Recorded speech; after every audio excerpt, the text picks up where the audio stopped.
Bismillahirrahmanirrahim. Welcome to the third lecture of Quality Tools and Techniques. So in our first two lectures, we discuss about introduction to process as well as the process management. That was the first lecture. So first lecture के अंदर हमने basically process के perspective में IPO diagram को discuss किया था, हमने SIPOC diagram को डिस्कस किया, हमने प्रोसेस मैपिंग और प्रोसेस फ्लो एनालिसिस करना डिस्कस किया, जिसके अंदर हमने इवन डिस्कस किया था how we can do the line balancing, ठीक है, और how we can find out the value added as well as the non value added activities. And then in a second lecture we introduced the concept of the Six Sigma के basically Six Sigma है क्या, हमने उसको different way के अंदर define करने की कोशिश की थी, और एज वेल एज हमने सिक्स सिग्मा को कैलकुलेट करना डिस्कस किया था कि how we can find out our process sigma level, जिसको हम कह रहे थे कि दैट इज हम यूज कर रहे होते हैं सिक्स सिग्मा मैट्रिक्स के परस्पेक्टिव से. सो आज मैं दोबारा से आपको वो डेफिनेशंस जो है वो शो करने की कोशिश करूंगा कि हम डिफरेंट वे से सिक्स सिग्मा को डिफाइन कर सकते हैं, बट द मेजर फोकस जो हमारा आज का लेक्चर का होगा that was these tools. One is a project charter, check sheets क्या होती हैं, पारीटो चार्ट या पारीटो एनालिसिस क्या होता है, cause and effect diagram as well as cause and effect matrix. मैं जो इस पूरे के पूरे कोर्स को लेके चल रहा हूँ वो सेट ऑफ टूल्स के परस्पेक्टिव से लेके चल रहा हूँ, and then we will link कि कौन सा टूल जो है वो डिफाइन फेज के अंदर हम यूज कर सकते हैं, कौन सा मेजर फेज के अंदर यूज कर सकते हैं. सो याद रखिएगा, कोई सिक्स सिग्मा को पर्टिकुलर टूल जो है वो मे भी पॉसिबल है कि आप मल्टीपल फेजेस के अंदर भी इस्तेमाल कर सको. लाइक जैसे कॉज एंड इफेक्ट डायग्राम को आप मेजर फेज के परस्पेक्टिव से भी यूज कर सकते हो और एनालिसिस फेज के परस्पेक्टिव से भी यूज कर सकते हो. सिमिलरली इवन डिफाइन फेज के अंदर भी इसको यूज किया जा सकता है. सिमिलरली पारीटो एनालिसिस को आप डिफाइन फेज के अंदर भी यूज कर सकते हो और मेजर फेज के अंदर भी यूज कर सकते हो, और इम्प्रूवमेंट शो करने के लिए इवन आप इम्प्रूवमेंट के परस्पेक्टिव से भी शो कर सकते हो कि ओके डिफेक्ट्स अब रिड्यूस हो गए हैं. सो डिपेंडिंग अपॉन कि आपका ऑब्जेक्टिव क्या है, किस चीज को शो करना चाह रहे हो, तो आप उस टूल को उस पर्टिकुलर फेज के अंदर हम इंट्रोड्यूस कर सकते हैं. सो फिलहाल हम क्या करेंगे कि हम तमाम के तमाम टूल्स को जो है जो सिक्स सिग्मा के अंदर यूज हो रहे होते हैं, हम उनको मैक्सिमम जो है वो कवर करने की कोशिश करेंगे, and then we will try to link okay कौन सा टूल जो है वो कौन से फेज के अंदर हम इस्तेमाल कर सकते हैं. जैसे कि हमने शुरू में आईपीओ डायग्राम पढ़ा, सिपॉक डायग्राम पढ़ा, हमने प्रोसेस फ्लो डायग्राम पढ़ी. सो all these tools can be used in define phase as well as all those tools can be used in measure as well as analysis phase. So define के अंदर अगर आपने अपने overall process को define करना है तो उस पर्पस के लिए आप इस्तेमाल कर सकते हो, as well as major phase के एंगल के अंदर हम कर सकते हैं, क्योंकि currently what we are doing, so उस परस्पेक्टिव से आइडेंटिफाई करने के लिए हम उसको इस्तेमाल कर सकते हैं. सो डिपेंडिंग अपॉन, जैसे कि मैंने आपको पहले बताया, बट जो हमारा प्रोजेक्ट चार्टर है that is definitely the define phase tool. Okay, क्योंकि हम इस चैप्टर के अंदर बेसिकली डिफाइन कर रहे होंगे कि हमारा प्रॉब्लम क्या है, हमारा अल्टीमेट ऑब्जेक्टिव क्या है, हम किस CTQ को which is critical to quality या CTC क्रिटिकल टू कस्टमर के पॉइंट ऑफ व्यू से हम इम्प्रूव करना चाह रहे हैं, and so on. But before that let me quickly recap those definitions. So ये याद रखिएगा, मैंने आपको जैसे पहले भी कहा था कि चाहे जब आप सिक्स सिग्मा प्रोजेक्ट को डील कर रहे हो या लीन सिक्स सिग्मा प्रोजेक्ट को डील कर रहे होते हो, so this diagram is very important which is with respect to the IPO diagram, जिसके अंदर हम कह रहे होते हैं कि इनपुट्स आर बेसिकली एक्सेस, जो कि फैक्टर्स के परस्पेक्टिव से इंडिकेशन आ रही है, and output is basically the outcome perspective which is the Y के परस्पेक्टिव में हमारे पास आ रहे होते हैं.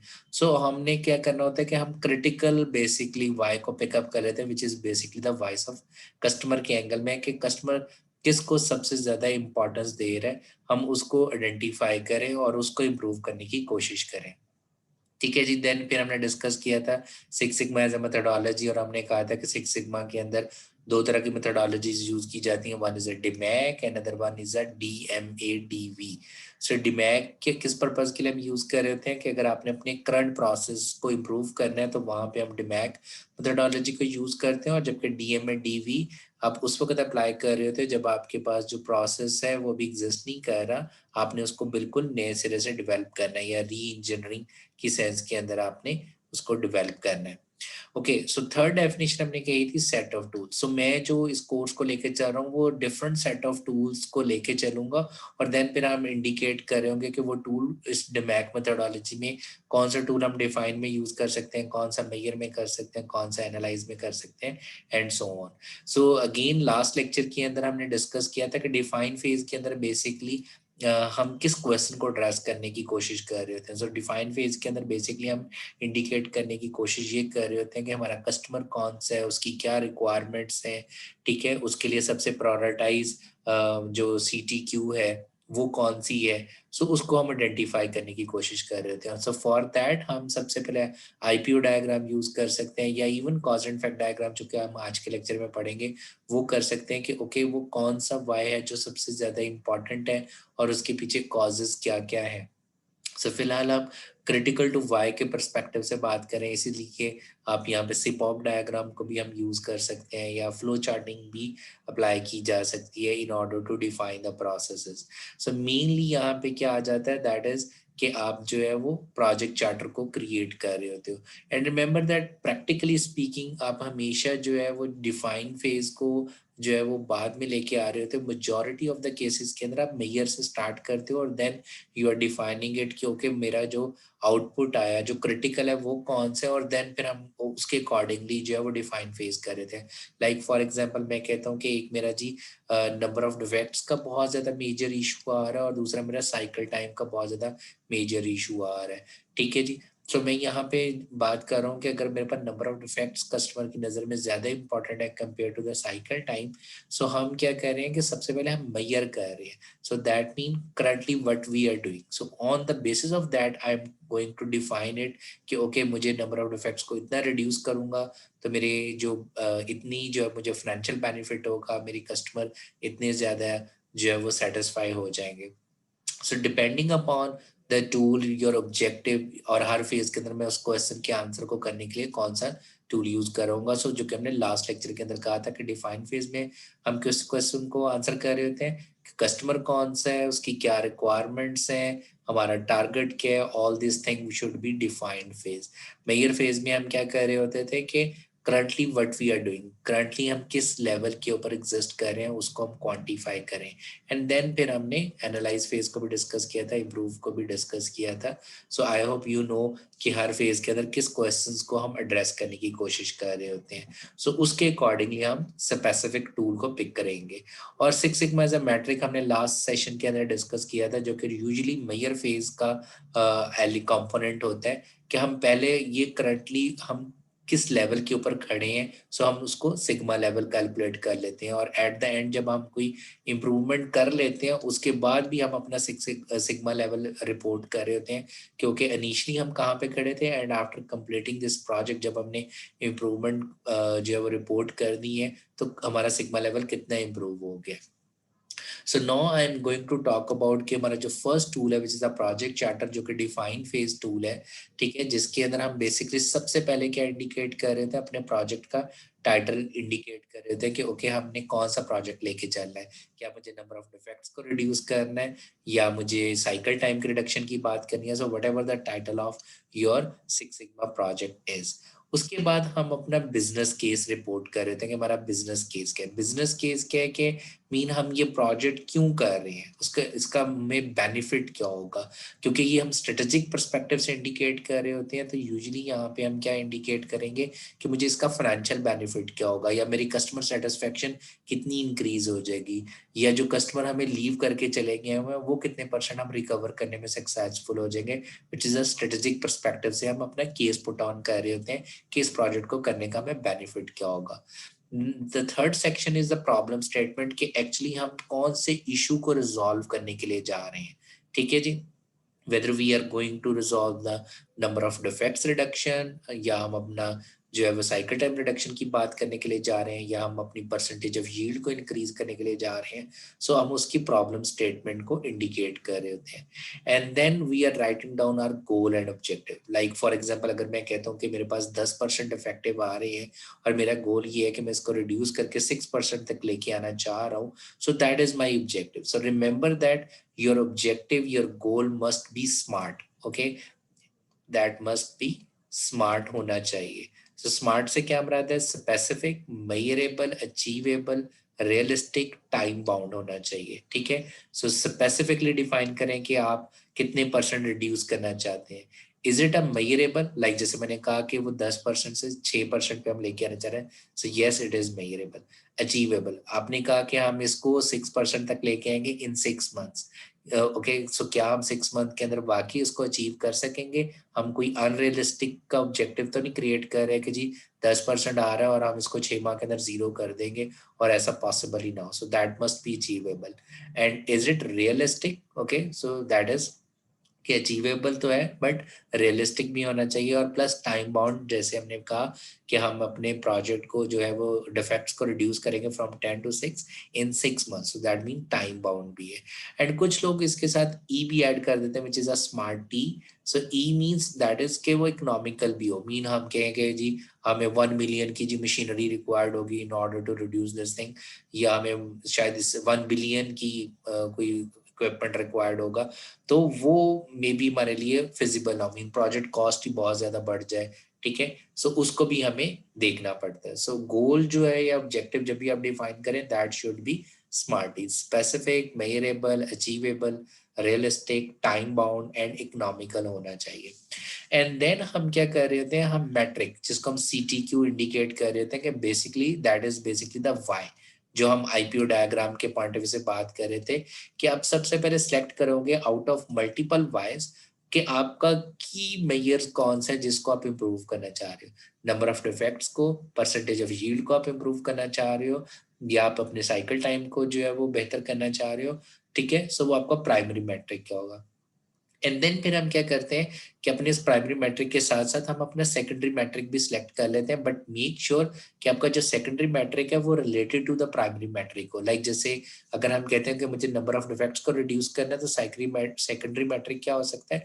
Percentage of yield. ऑब्वियसली जैसे जैसे नंबर ऑफ डिफेक्ट्स रिड्यूस होंगे, आपकी percentage of yield automatically increase होगी। सो ये रिलेटेड है। आपने कोई कन्फ्लिक्टिंग मैट्रिक्स नहीं रख लेने, मीन ऐसा नहीं रख लेना कि आपका प्राइमरी के लिहाज से आपका गोल कुछ और की तरफ जा रहा हो और सेकेंडरी की तरफ से कुछ और जा रहा हो।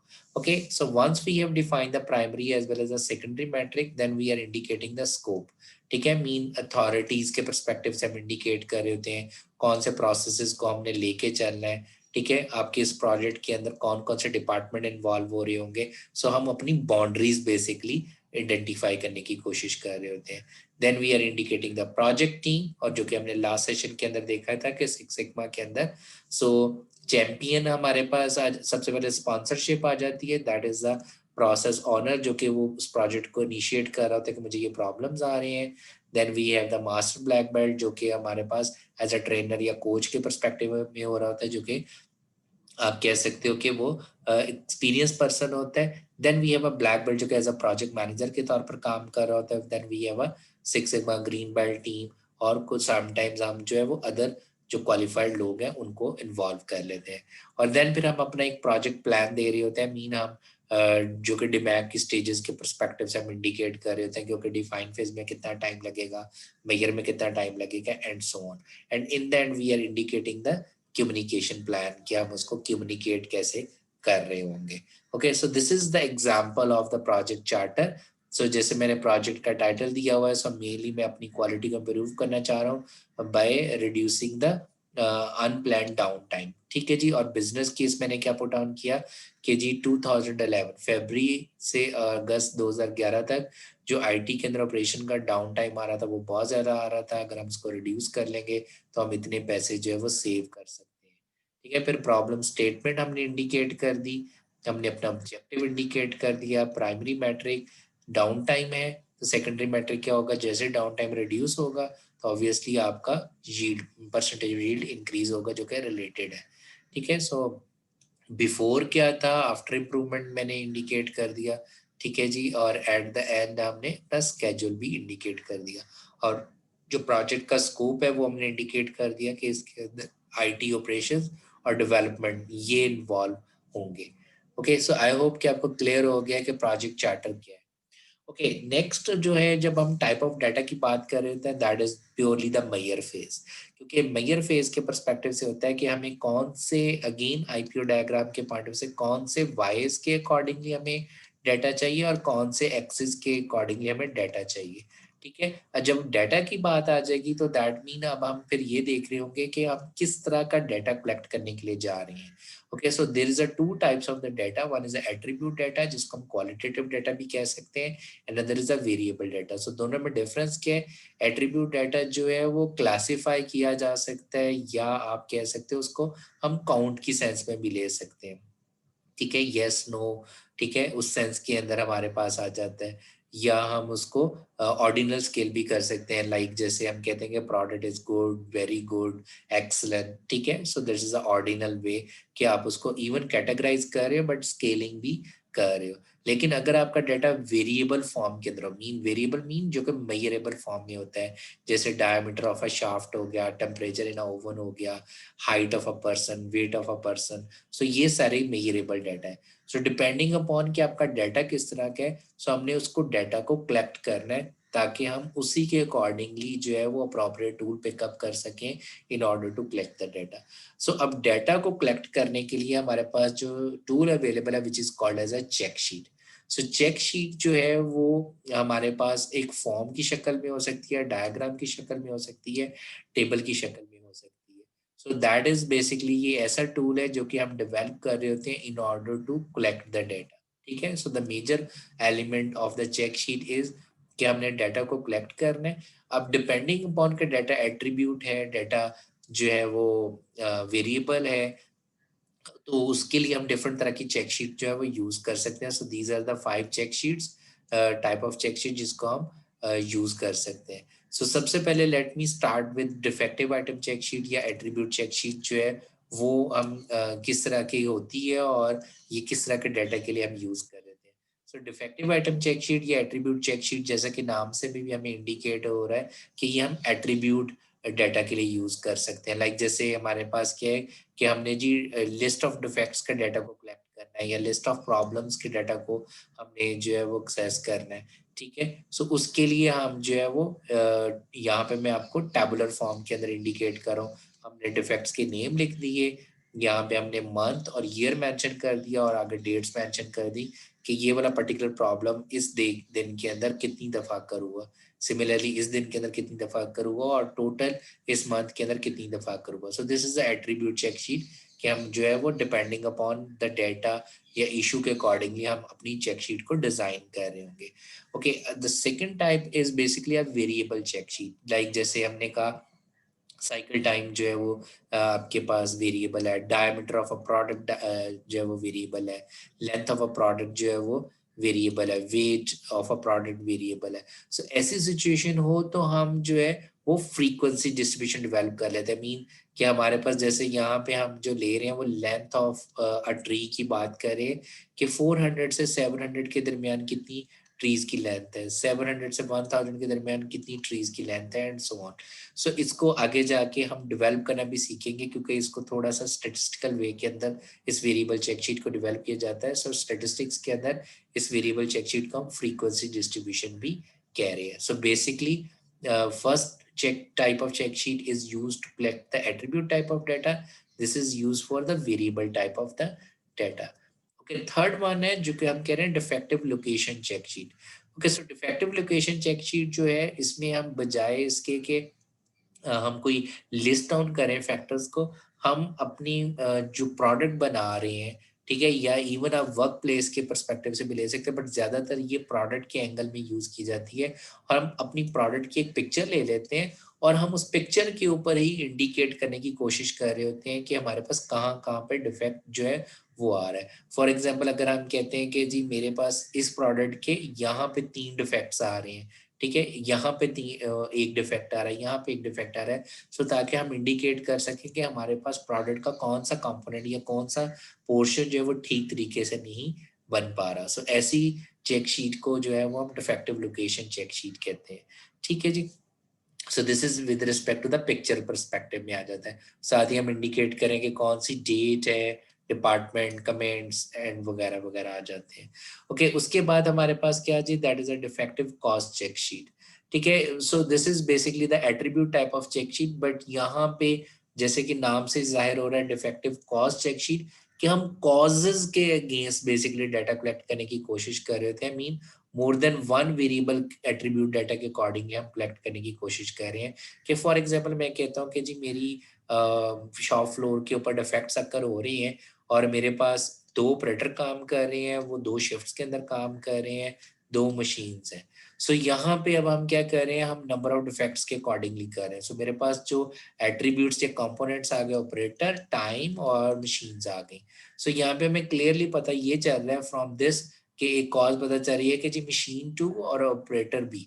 सो is it the operator B's problem और is it a machine problem? So हमें यहाँ से ये पता चल रहा है कि machine 2 in a second shift जो है वो प्रॉब्लम क्रिएट कर रही है। ठीक है जी।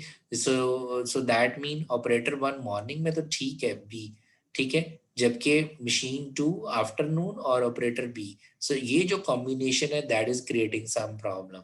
So that is called as a defective cause checksheet. की अगर आप मल्टीपल वेरिएबल्स के अकॉर्डिंगली मीन कॉजेज के परस्पेक्टिव से जो है वो डाटा कलेक्ट करने की कोशिश कर रहे हो। ओके, द थर्ड टाइप है which is a checkup confirmation check sheet, जिसको हम चेक लिस्ट भी कह सकते हैं। ठीक है, लाइक जैसे अगर हम कहें कि हम कोई इंस्पेक्शन करने के लिए जा रहे हैं और हमने प्री डिफाइंड एक्टिविटीज की हुई हैं कि ये काम हमने की है या नहीं किया। फॉर एग्जांपल जैसे मैं कहूँ कि मैं जो है वो एग्जाम कंडक्ट करना चाह रहा हूँ और एग्जाम कंडक्ट करने से पहले जो है वो मैं चेक कर रहा हूँ कि क्या हमारे पास पेपर आ गया हुआ है, पेपर का प्रिंट अवेलेबल है। ठीक है, सो ये मैं चेक लिस्ट की सेंस के अंदर बना रहा हूँ। सीट्स प्रॉपर्ली अरेंज्ड हैं, उनके ऊपर स्टूडेंट्स के नंबर, रोल नंबर्स लग गए हुए हैं। So all these are the checklist. So हम उसको टिक टिक करते जा रहे हैं टू कंफर्म इट कि जी ये सारी सारी एक्टिविटीज हो चुकी हुई हैं, now we can perform the things. ठीक है, लाइक सिमिलरली अगर हम प्रोडक्शन के पॉइंट से करें, सो मशीन की मेंटेनेंस हो चुकी हुई है, ऑपरेशन सारे के सारे हमने लिस्ट डाउन कर लिया हुआ है, and so on. So these are the 5 types of the check sheets जो कि हम यूज कर सकते हैं टू कलेक्ट द डेटा। ठीक है, सो डिपेंडिंग अपॉन कि आप attribute type of data collect करने के लिए जा रहे हो, वेरिएबल या डायग्राम की लोकेशन के परस्पेक्टिव से है, सो उसको भी आप एट्रीब्यूट की सेंस में ले सकते हो। कंफर्मेशन मीन मल्टीपल कॉजेज के परस्पेक्टिव से आप आउटपुट का डाटा कलेक्ट करना चाह रहे हो, या आप जस्ट चेकलिस्ट के परस्पेक्टिव से होते हैं। ओके, नेक्स्ट टूल जो हम करें, again check sheet is a measure tool. ठीक है, इवन आप इसको इम्प्रूवमेंट के परस्पेक्टिव से भी ले सकते हो जब आपने इम्प्रूवमेंट शो करनी हो, again by collecting the data, but mainly it is use for the measure phase. Okay, now we are going towards the Pareto analysis. So Pareto analysis क्या है? Pareto analysis या इसको हम Pareto chart कहते थे। It's a basically a bar graph, but this bar graph is a bit different from the simple bar chart perspective से। इसके अंदर हमें जो components नजर आ रहे हैं, x axis पे हमें components आ रहे हैं types of issues या type of problem या type of defects। y axis के ऊपर हमें उसकी फ्रीक्वेंसी नजर आ रही है कि ये पर्टिकुलर प्रॉब्लम कितनी दफा अकर हो रहा है, जबकि वाई एक्सिस के कॉरस्पॉन्डिंग हमें परसेंटेजेस नजर आ रही हैं। ठीक है, और ये जो रेड लाइन है वो क्यूमुलेटिव परसेंटेज को इंडिकेट कर रहा होता है। सो बेसिकली पारेटो एनालिसिस के अंदर ये जो क्यूमुलेटिव लाइन है दैट इज वेरी इंपॉर्टेंट। हम इसमें कर क्या रहे होते हैं? सो Pareto analysis basically use support कर रही होती है 80-20 थ्योरी को।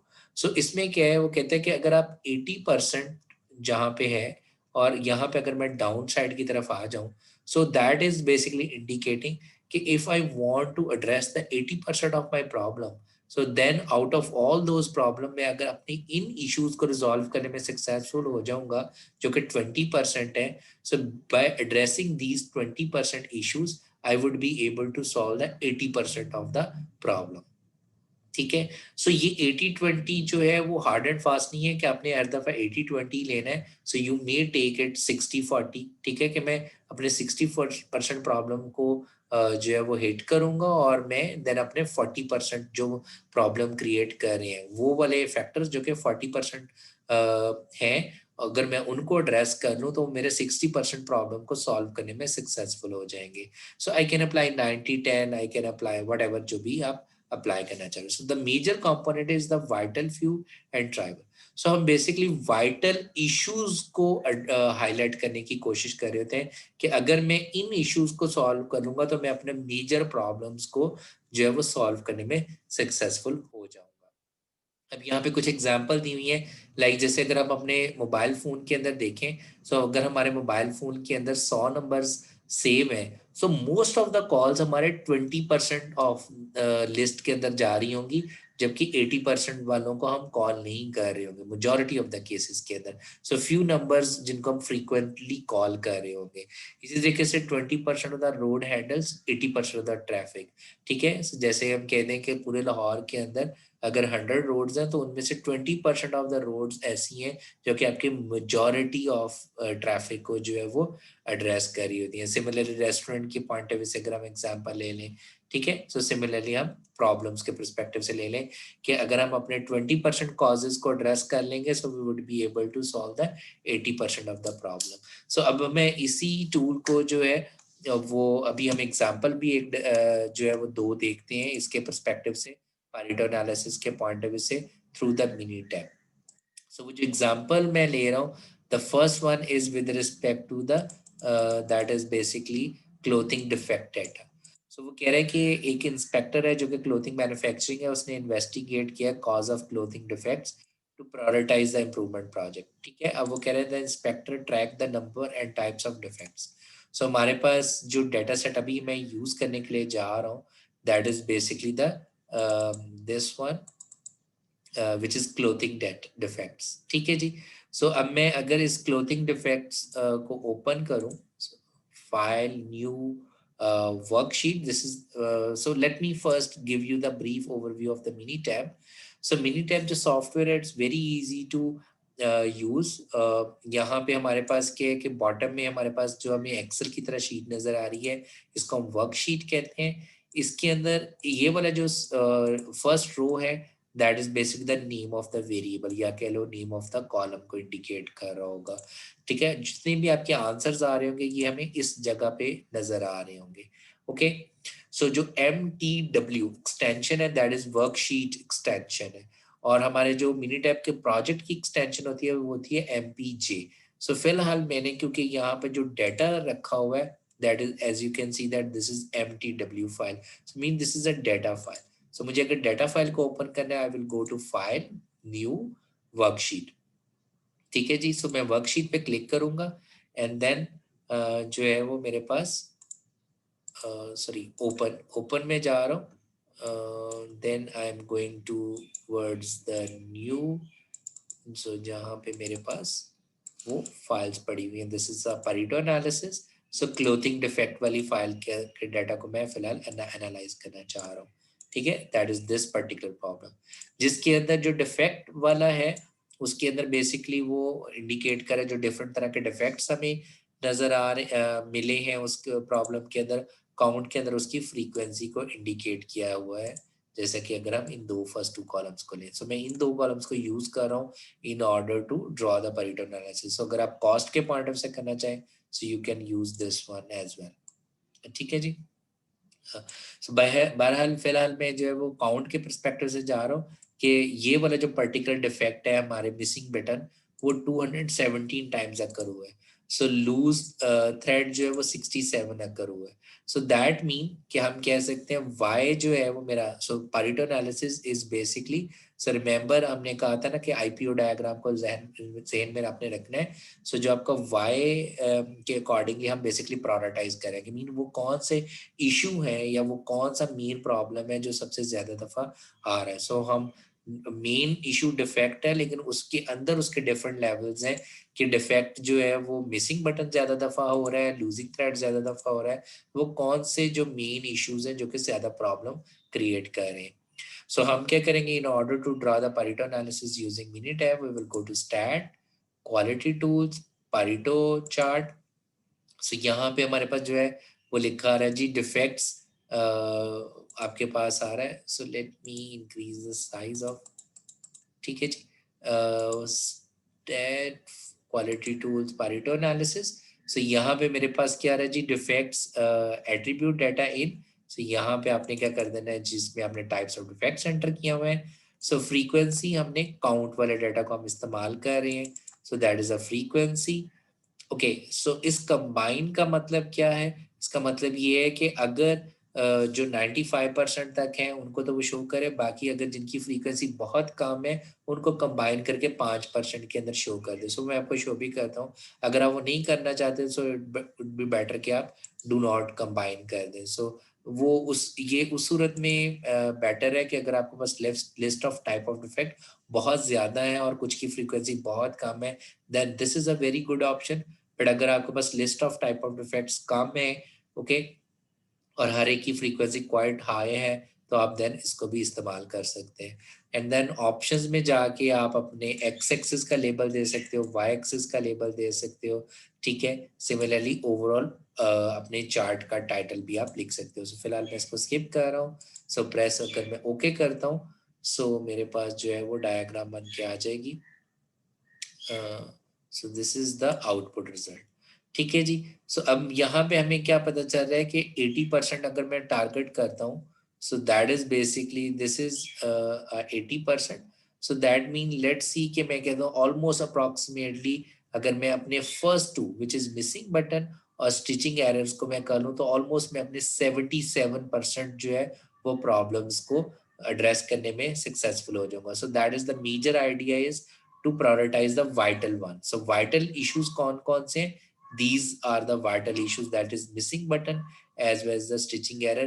So that mean अगर हम इन दो को solve कर लें, so approximately हम अपने जो है वो हम कह सकते हैं कि तकरीबन हम अपने 77% ऑफ द प्रॉब्लम्स जो है वो इजी एड्रेस करने में सक्सेसफुल हो जाएंगे। So as you can see other other हालांकि हमें यहाँ पे नजर नहीं आ रहा, ठीक है। सो उसने बेसिकली क्या किया है, जो लोएस्ट वाले हैं उनको कंबाइन कर दिए, ठीक है। अब अगर आप ये नहीं चाह रहे, आप चाह रहे हो कि नहीं मुझे ये अदर्स की ऑप्शन नजर ना आए, तो then click over here do not combine, press okay कर दें। अब आपको वो सारे के सारे सेपरेट ही नजर आ रहे हैं, ठीक है जी। सो दैट मीन अगर हम अपने इन फर्स्ट टू प्रॉब्लम्स को सॉल्व कर लें, सो ऑलमोस्ट हम अपने 69% ऑफ द प्रॉब्लम्स को सॉल्व करने में सक्सेसफुल हो जाएंगे। So these are the vital one, right जी। सो दिस इज कि अगर आपने जो डाटा एंटर किया हुआ है वो किस तरीके से एंटर किया हुआ है, आपने लिस्ट ऑफ डिफेक्ट्स को इंडिकेट किया हुआ था और आपने काउंट्स को इंडिकेट किया हुआ था, मीन उसकी फ्रीक्वेंसी भी सामने ली हुई थी, which is attribute type of check sheet के अकॉर्डिंगली हमने फ्रीक्वेंसी कैलकुलेट की हुई थी, ठीक है जी। अब मैं आ जाता हूँ द सेकेंड एग्जाम्पल के ऊपर, which is a paint flaw data है मेरे पास, और मैंने क्या किया हुआ है कि इसको रॉ फॉर्म के अंदर डाटा को ली है।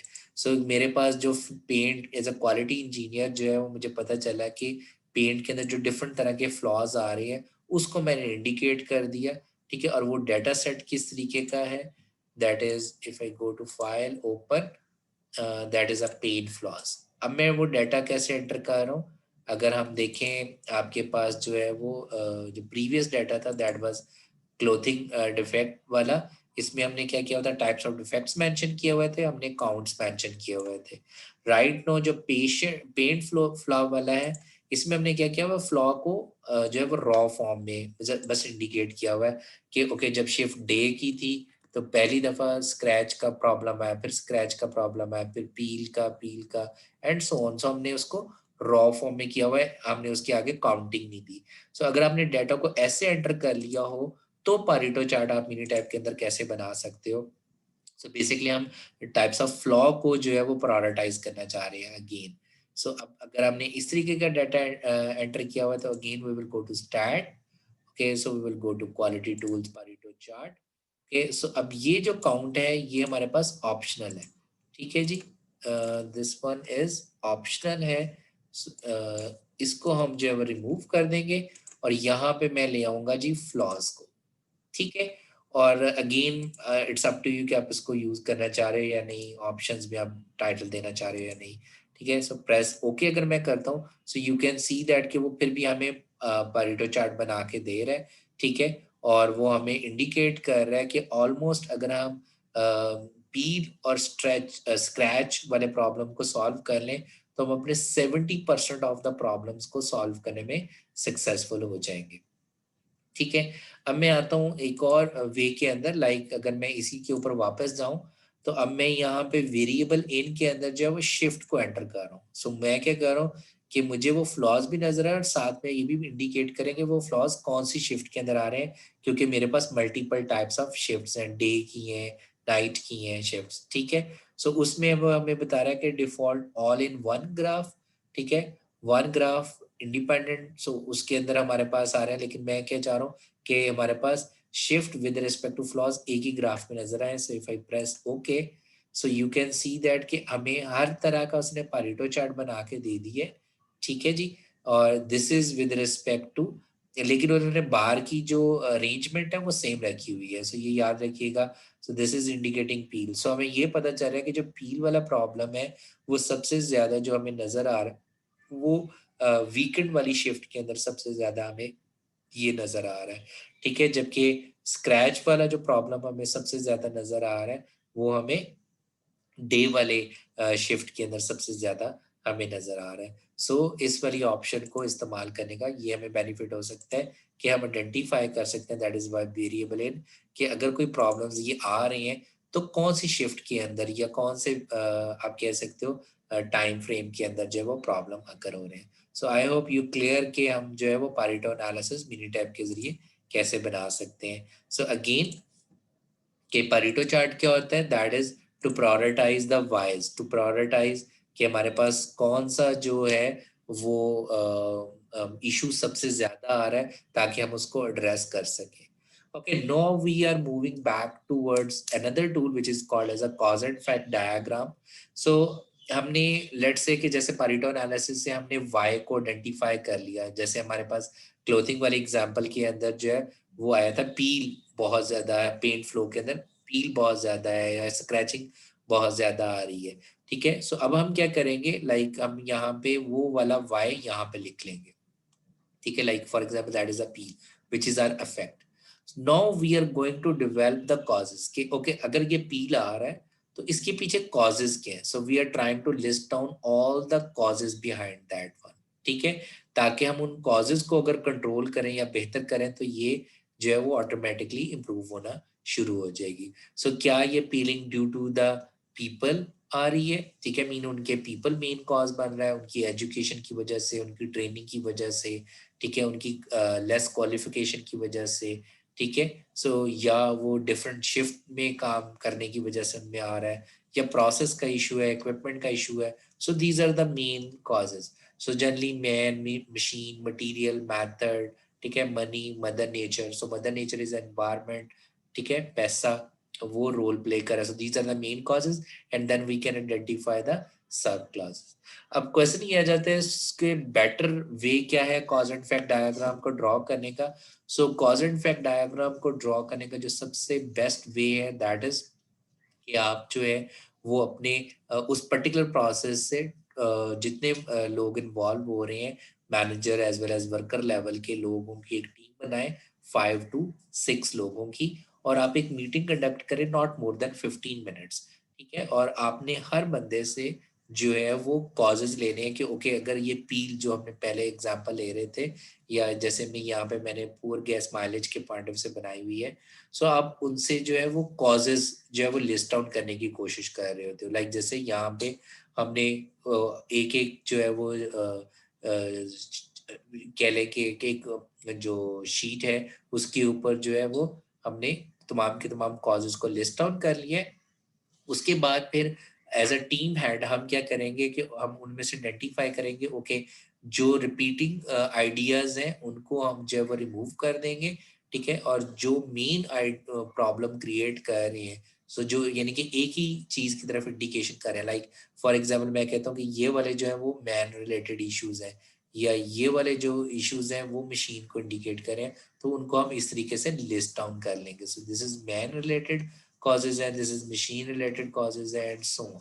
Okay, so that is basically how we are going to draw the cause and effect diagram. So मैं quickly recap कर रहा हूँ कि cause and effect diagram को बनाने का सबसे better way क्या है कि आप एक जो प्रोसेस जहाँ पे वो प्रॉब्लम अकर हो रहा है उसकी आप जो है वो उस प्रोसेस से रेलिवेंट लोगों को managerial as well as worker level को जो है वो इन्वॉल्व करें. तमाम आइडियाज जो है वो बेस्ट आइडियाज है. किसी को आइडिया जनरेशन के वक्त क्रिटिसाइज मत करें. 15 मिनट्स की आपने मीटिंग कंडक्ट करनी है और उन 15 मिनट्स में आप उनको कहें कि आउट ऑफ द बॉक्स आप सोचे कि ये प्रॉब्लम्स जो है वो क्यों अकर हो रहे हैं, और उनको आप जो है वो स्टिकी नोट्स के ऊपर जो है वो हर एक आइडिया को आप लिख लें और सामने बोर्ड के ऊपर डिस्प्ले कर दें, या आप अपने टेबल के ऊपर रख लें. और जो रिपीटेड आइडियाज हैं उनको आप रिमूव कर दें. ठीक है, जो यूनिक आइडियाज है उनको वो टेबल के ऊपर रखा रहने दें।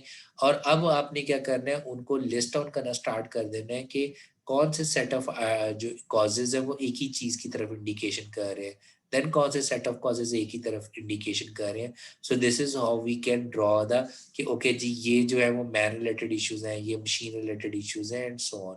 सो these are the 5 steps which we can use to draw the cause and effect diagram. So I hope you understand कि हम कॉज एंड इफेक्ट डायग्राम का मेन आइडिया क्या है। सो अगर आप cause and effect diagram through mini type create करना चाहो तो वो हम कैसे ड्रॉ करते हैं। सो उसके लिए जो है वो मैं एग्जांपल जो ले रहा हूँ that is again another. So let me open this one. So this is that आपके पास जो है वो डेटा की डिस्क्रिप्शन अभी आ जाएगी, ओपन हो जाएगी। सो मैं फिलहाल ओपन ले रहा हूँ, that is a surface flaws की। सो सरफेस फ्लॉ के मैं इसको ओपन कर लेता हूँ। सो मैंने ऑलरेडी जो है वो उसकी कॉजेज को लिस्ट डाउन किया हुआ है। सो यहाँ पे जो है वो आप देखिएगा कि हमें क्या नजर आ रहा है, मैन। सो मैन रिलेटेड हमने कह रहे हैं कि प्रॉब्लम क्या था, that is basically surface flaw data है। ठीक है, कि हमारे पास जो इशू आ रहा है कि हमसे सरफेस जो है वो ठीक नहीं बन रहा। Okay, so that is a main effect. और उसके अगेंस्ट हमने कॉजेज आइडेंटिफाई कर ली कि कॉजेज के मैन रेलिवेंट, कि वो शिफ्ट कॉज हो सकती है कि जब वो मॉर्निंग शिफ्ट में काम कर रहा है या इवनिंग शिफ्ट में काम कर रहा है जिसकी वजह से वो वेरिएशंस आ रही हैं। सुपरवाइजर का हो सकता है कि सुपरवाइजर बहुत स्ट्रिक्ट है जिसकी वजह से हो रहा है। ठीक है, या उस बंदे की ट्रेनिंग नहीं हुई। इसी तरीके से मशीन के रेलिवेंट है। सो ये हमने लिस्ट आउट कर लिया टेल ओवर हेयर तक मेन कॉजेस। ठीक है, उसके बाद हम क्या कर रहे हैं, जो आपकी मेन हेडिंग्स आ जाएंगी उसके बाद हम कह रहे हैं कि मैन के अंदर हमने एक ट्रेनिंग रखा हुआ है। सो ट्रेनिंग की एक सब कॉज भी हो सकती है, दैट इज के ट्रेनिंग में हमें एक अच्छा मेंटोर नहीं मिला। ठीक है, हमने वो जो टेस्टिंग सिस्टम रखा हुआ था ड्यूरिंग द ट्रेनिंग वो कैसा रखा हुआ था। इसी तरीके से मशीन के अंदर स्पीड हमने रखा हुआ था, उसके सब कॉजेज क्या है कि टू स्लो है। ठीक है, एंड सो ऑन। सो उसको हम इंडिकेट करें इसी तरीके से। माइक्रोमीटर जो है that is under the mayor, so that is अ सब कॉज। सो अब हमने मिनी टाइप को इस्तेमाल करते हुए कॉज एंड इफेक्ट डायग्राम कैसे बनानी है, we will go to stat quality tools cause and effect. ठीक है, सो उसने ऑलरेडी किया हुआ है। अगर आप यही लेबल्स यूज करना चाह रहे हो, मीन जो मेन थे, आप चाहो तो इनको चेंज भी कर सकते हो, पर्सनल की जगह पे आप इसको क्लिक करके मैन भी कर सकते हो। So it's up to you, आप चेंज भी कर सकते हो। अब मुझे मैन के कॉजेज करने हैं, सो मैंने ऑलरेडी डाटा एंटर किया हुआ है। सो मैन के अंदर आपके पास क्या आ जाएगा, मैन। मशीन्स के अगेंस्ट आपके पास यहाँ पे आ जाएगा मशीन। ओके, इसी तरीके से मटेरियल में हम मटेरियल को क्लिक कर लेंगे, मेथड में मेथड्स को। ओके, मेथड में मेथड वाले को, मेजरमेंट में हम मेजर को आ जाएगा, और एनवायरनमेंट में एनवायरनमेंट वाला आ गया। ओके, उसके बाद हमारे पास मैन के अंदर हमारे पास सब कॉज हमने करना है, क्योंकि जो ट्रेनिंग है that is basically the sub cause of the man. ठीक है, सो वो हमने इसको सिलेक्ट कर लिया। Sorry, that is this is not, बल्कि ट्रेनिंग ये है हमारे पास। सो यहाँ पे हम ट्रेनिंग को सेट कर देंगे। Okay, press okay. उसके बाद हमारे पास जो सब कॉज हमने फर्दर लिस्ट आउट की हुई थी दैट इज स्पीड, और स्पीड है अंडर मशीन। सो मैं मशीन के ऊपर क्लिक करूंगा, दैट इज स्पीड, और इसकी हमने कर दी। इसी तरीके से हमारे पास क्या मेजरमेंट के पॉइंट ऑफ व्यू से था, that is a micrometer. Okay, और वो माइक्रोमीटर की हमने सब कॉज लिस्ट की हुई है, प्रेस ओके। और यहाँ पे मैं मेन इफेक्ट लिख रहा हूँ which is a surface flaw, right. And जब मैं प्रेस ओके कर रहा हूँ, so as you can see that कि मेरे पास कॉज एंड इफेक्ट डायग्राम बन के आ रही है। So this is basically the main आपके पास आ रहा है। ओके, और so this is the main effect, and उसके बाद कॉजेज हमें मेन कॉजेज क्या है और उसकी सब कॉजेज आपके पास क्या आ रही है। सो आई होप कि आपको क्लियर हो गया है कि हमने मिनी टैब के जरिए कॉज एंड इफेक्ट डायग्राम को कैसे बनाना है, and what's the basic idea behind that कि कॉज एंड इफेक्ट डायग्राम हम किस पर्पस के लिए बना रहे होते हैं, to identify the possible causes behind the Ys. Okay, अब नेक्स्ट हमारे पास क्या आ जाता है, that is basically the cause and effect matrix. Okay, अब कॉज एंड इफेक्ट डायग्राम और कॉज एंड इफेक्ट मैट्रिक्स के अंदर डिफरेंस क्या है कि कॉज एंड इफेक्ट डायग्राम आपको all possible access mean all possible causes identify करके दे देता है। सो रिमेंबर दैट जब हम एक्स वाई मैट्रिक्स कह रहे हैं या कॉज एंड इफेक्ट मैट्रिक्स कह रहे हैं, so X mean causes, that is all the factors, Y mean is the effect, ठीक है, जो कि इशू आ रहा था, जैसे surface flaw is a effect और उसके पीछे कॉजेज क्या है, मैन है, मशीन है, मटेरियल एंड मेथड है। Show cause and effect diagram का जो टूल है वो आपको ऑल पॉसिबल कॉजेज को आइडेंटिफाई करने में हेल्प आउट करता है। अब मुझे क्या करना है, मुझे उन तमाम कॉजेज में से कुछ एक्सिस को प्रायोरिटाइज करना है कि वो कौन सी एक्सिस जो है वो ज्यादा आपके वाई को अफेक्ट कर रही है। ठीक है, सो वाई क्या, that is a CTQ which is a critical to quality, या जिसको हम वॉइस ऑफ कस्टमर कहते हैं। सो इन एक्सिस को प्रायोरिटाइज करने के लिए, ठीक है, हम जो है वो कॉज एंड इफेक्ट मैट्रिक्स को यूज कर रहे होते हैं। So that is the definition of the cause and effect matrix. ठीक है जी।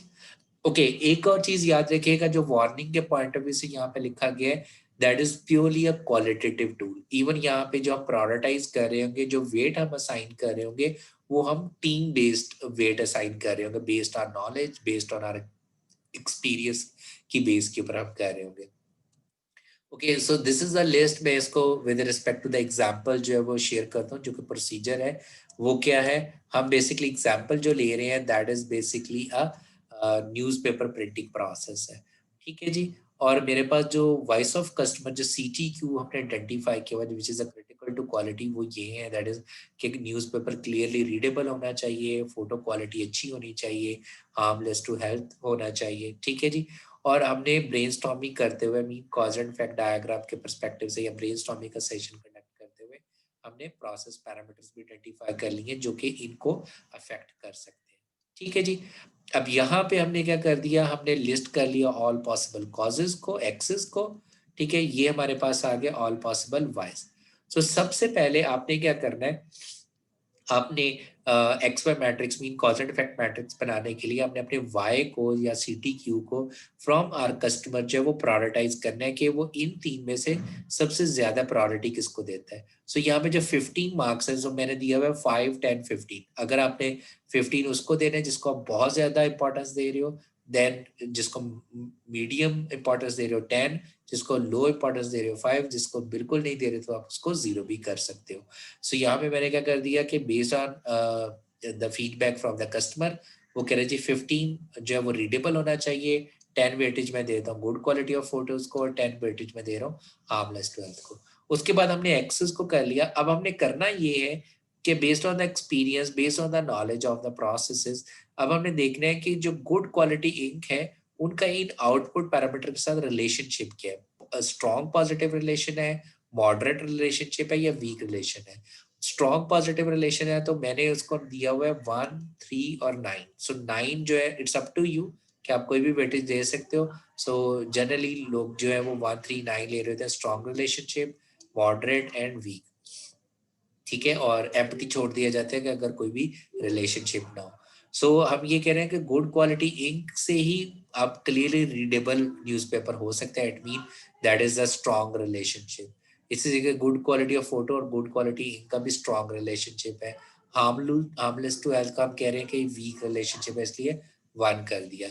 इसके बाद हमने करना ये है कि हमने सिंपली इस एक्स के अगेंस्ट वेट निकालने के लिए हमने मल्टीप्लाई कर देना 9 × 15 प्लस 9 × 10 प्लस 1 × 10। ओके, सो वो हमारे पास आ गया 235। So remember that this is purely a team based. ठीक है, या आपके नॉलेज की बेस के ऊपर है, ये कोई क्वांटिटेटिव नहीं है। आप टीम बेस्ड अपने एक्सपीरियंस की बेस के ऊपर ये आइडेंटिफाई कर रहे थे। सिमिलरली हमने बाकी फैक्टर्स के अकॉर्डिंग भी करे, so this would be consider as a 0। हमने वेट्स कर लिए। सो दैट मीन हमें एक्स वाई या कॉज एंड इफेक्ट मैट्रिक्स क्या इंडिकेट कर रहा है कि out of these causes or these axes, the most important thing is the quality of the ink. So that means जब भी हमने न्यूज़पेपर प्रिंट करना है, ठीक है, उसको क्लियरली रीडेबल बनाना चाह रहे हो, उसकी फोटो क्वालिटी को अच्छा करना चाह रहे हो, हार्मलेस टू हेल्थ करना चाह रहे हो, तो आपकी क्वालिटी ऑफ इंक जो है वो बहुत अच्छी होनी चाहिए। ठीक है, अब मैं यहाँ पे इंडिकेट ये करता हूँ कि हमारे पास जो हमने जो भी टूल्स पढ़े हैं इनका आपस में रिलेशनशिप क्या है। सो इन 3 लेक्चर्स के परस्पेक्टिव से जो हमने टूल्स पढ़े हैं, हमने अभी फिशबोन डायग्राम पढ़ा, विच इज हमने कहा कि ये हमें हेल्प आउट कर रहा होता है ऑल पॉसिबल कॉजेज की आइडेंटिफिकेशन के लिए। हमने कहा कि जब हम आईपीओ डायग्राम के पॉइंट से input process output, so process को अंडरस्टैंड करने के लिए हम प्रोसेस मैपिंग कर रहे होते हैं, जबकि आउटपुट हम जो है वो हासिल कर सकते हैं फ्रॉम आर सिपॉक डायग्राम, कि वो जो आउटपुट जब कस्टमर के पास जा रही है उसमें से वो कौन सी वाई को जो है वो क्रिटिकल है, which is critical to quality या वॉइस ऑफ कस्टमर है, उसको हम आइडेंटिफाई कर लेते हैं। ठीक है, देन फिर हम यहाँ से सिपॉक से वाई आ गया आपके पास, जो प्रायोरिटाइज वाइज थे, यहाँ पे all possible causes cause and effect diagram से आ गए। सो कोरिलेशन मैट्रिक्स, इसको हम एक्स वाई मैट्रिक्स भी कहते हैं या कॉज एंड इफेक्ट मैट्रिक्स भी कहते हैं, वहां से हम पॉसिबल कॉजेज आइडेंटिफाई कर सकते हैं टू प्रायोरिटाइज देम। ठीक है, कि वो कौन से कॉजेज है जो कि आपके वाई को अफेक्ट कर रहे होते हैं, ताकि हम जब अपने प्रोसेस को इम्प्रूव करने के लिए जाएं तो वो आगे इनपुट बन रहे होंगे इम्प्रूवमेंट टूल्स के लिए, लाइक वो we can use improvement tool point of DOE या एफएमई, जो कि हम आगे जाके डिस्कस करेंगे। सो फिलहाल this is the relationship. So generally ये हम डिफाइन फेज के परस्पेक्टिव से बात कर रहे थे, और अब हम क्या कर रहे थे एक्सिस के अंदर जब हम कॉजेज की बात कर रहे होंगे या हम बेसिकली लिस्ट डाउन, सो इसको measure as well as analyse phase के अंदर भी हम यूज कर सकते हैं। So again the most important thing is कि जब आप टूल को सिलेक्ट कर रहे होते हो तो आपने अपने उस फेज के क्वेश्चन को देखना है कि हम इस फेज के अंदर किस क्वेश्चन को कर रहे हैं और मेरा कौन सा टूल उस क्वेश्चन को आंसर करने में मुझे हेल्प आउट कर रहा है। So thank you so much, see you in the next lecture. I hope you understand the concepts of which we have discussed in this particular lecture. Thank you so much.